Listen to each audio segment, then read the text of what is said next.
Temi Fagbenle posted this online, and I thought it could lead to an interesting discussion and a whole bunch of people in the comments section saying, "You're making excuses." But she posted 7 games in 12 days is no bloody joke, adding, "Last night's game pissed me off, though. Looking forward to running it back, and we're building." And the last night's game in reference to that game against the Las Vegas Aces. Now, I talked about the Fever's schedule in that game or after that game when I was reacting to it. And some people, just want to throw context out the window and act like that doesn't matter. But I do think something like that matters a whole bunch.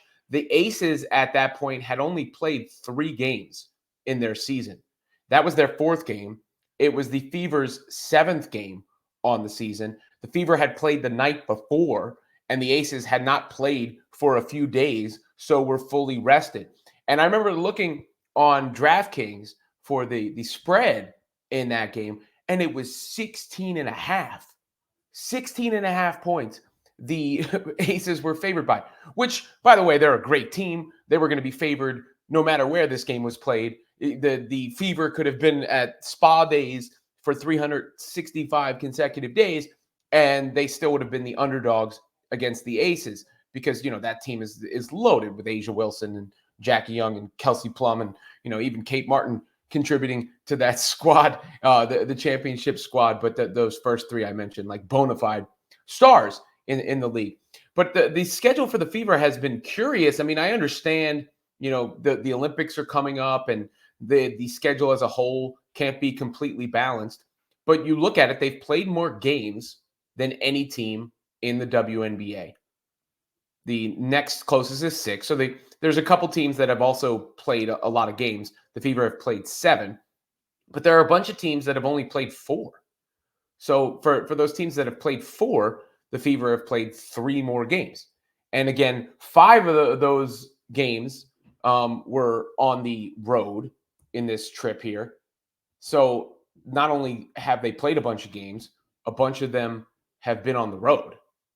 5 of the 7 games on the road in 12 days. 7 games in 12 days, just in general, is tough. And that looked like a gas team in that game against the Aces, a team that was improving prior to that. Like, we had seen a lot of improvement from the Indiana Fever prior to that game. And Fagbenle is a big reason why. I love her fit with Caitlin Clark. In fact, I'm just impressed by her game in general. She runs the floor, boy. And she can finish around the basket. She's got some craftiness there. It looks like, she can be a threat as a corner 3-point shooter as well. I've liked everything she's brought to the team. This was a team that was getting destroyed on the boards and defensively. I think she helps there. That's why she was inserted into the starting lineup. And if you look at her season stats so far, she is really contributing. Almost 10 points a game, 5.5 rebounds a game, shooting over 55% from the floor. So Fagbenle has been great. And she just has a natural synergy with Caitlin Clark because of that speed and that constant motion. Because if you're moving and Caitlin has the ball, she's going to find you. And that game against the Sparks was electric, right? Like, Caitlin Clark did not shoot the ball well in that game against the Sparks, but she had a awesome floor game as a whole.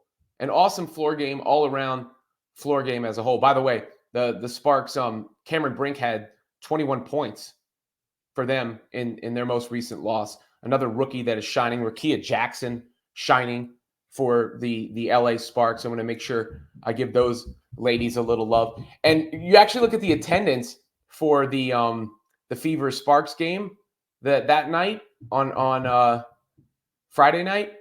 It was greater than any Lakers game this season. Now, that's a little misleading, right? Because they must have put more seats in there. I guarantee you there were sold out Lakers games this year. Nevertheless, to see more people in attendance for a game in LA, that's the WNBA, rather than the prestigious NBA squad, is impressive. I mean, it just goes to show you this wave. So shout out to that entire rookie class. I just did the video on Angel Reese. Rakia Jackson has been great. Cameron Brink has been great. We'll see Camila Cardoza eventually make her debut very soon alongside Angel Reese in Chicago. So as this channel grows, I'm going to expand the coverage around the league and around women's basketball as a whole. But the Fever have, of course, been the topic du jour, which will lead to conspiracy theories that their schedule has been loaded like this to get them in front of as many eyeballs as possible. But with the way that the Caitlin Clark discourse works, nobody wants to hear any context. People just want to pile on and do whatever. And then people just want to cheerlead also. So you get all the cheerleading in the game Friday night with the Jordan shrug and all that. And then you get all the detractors coming out the woodworks the next game because they face the Aces. They get their butts kicked in that one. And Clark struggles. And the Fever look tired, as any team would be tired in the midst of a stretch like that. So has their schedule, to address the title of this video, has their schedule been unfair? Unfair is a loaded word. If I say their schedule has been unfair, people are going to say I'm defending them and making excuses for them and all that. Their schedule has been difficult. Let's put it that way. Extremely difficult, because not only have they played a bunch of games, they've played almost only good teams. I mean, they played the Aces, who obviously won it all. They've played the Liberty, who obviously were in the WNBA finals. They played them twice. They played the Suns twice, a conference finalist team. And then the Sparks are also struggling, and they had a game against the Storm, who are 500. So they played one game against a below 500 team, one game against a 500 team, and then 5 games against teams that were either in the conference finals or the WNBA finals, all in a condensed period of time. So I think the Fever have gotten a lot better since the beginning of the season. It just hasn't shown in their record. The problem is that's got to change quickly. You would hope with some rest and going home, that will begin to change.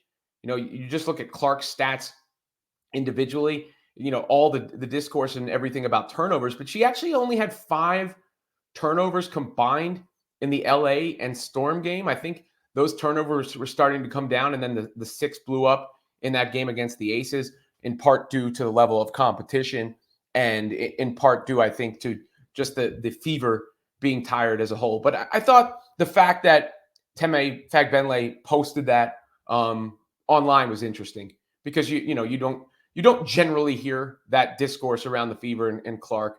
And again, they're losing games. Teams are beating them. It is what it is. They're going to have to get better. She's going to have to shoot better. All those things. But the schedule has certainly played a role in the start for the Indiana Fever. And I think that is at least fair for me to say.